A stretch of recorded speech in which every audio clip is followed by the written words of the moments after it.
రాష్ట్రంలో గంజాయి సాగు పూర్తిగా నిర్మూలించినట్లు ఐజీ అశోక్ కుమార్ తెలిపారు. కృష్ణా జిల్లా గుడివాడలో డ్రగ్స్ వద్దు బ్రో నినాదంతో భారీ ర్యాలీ నిర్వహించారు. ర్యాలీలో భారీగా పాల్గొన్న విద్యార్థులు, యువత సే నో టు డ్రగ్స్ అంటూ నినాదాలు చేశారు. డ్రగ్స్ మహమ్మారి యువత భవిష్యత్తును నాశనం చేస్తుందని, దానికి అలవాటు పడొద్దని ఎమ్మెల్యే వెనిగండ్ల రాము అన్నారు. మాదక ద్రవ్యాలకు వ్యతిరేకంగా అధికారులు విద్యార్థులతో ప్రతిజ్ఞ చేయించారు.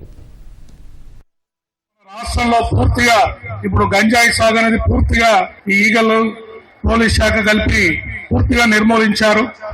ప్రస్తుతం వేరే రాష్ట్రాల నుంచి ఇక్కడికి రావాల్సిన పరిస్థితి ఉంది. దాన్ని కూడా ఆ రాష్ట్ర పోలీసుతో సహకారంతో తీసుకుని పూర్తిగా ఈ గంజాయిని, డ్రగ్స్ ని అదుపు చేయడానికి అన్ని విధాలుగా మేము చర్యలు తీసుకుంటామని తెలియజేసుకుంటూ, మీరందరూ కూడా మీకు, మీ పిల్లలకి, మీ ఫ్రెండ్స్ కి, మీ పేరెంట్స్ కి అందరికీ తెలియజేయాలి.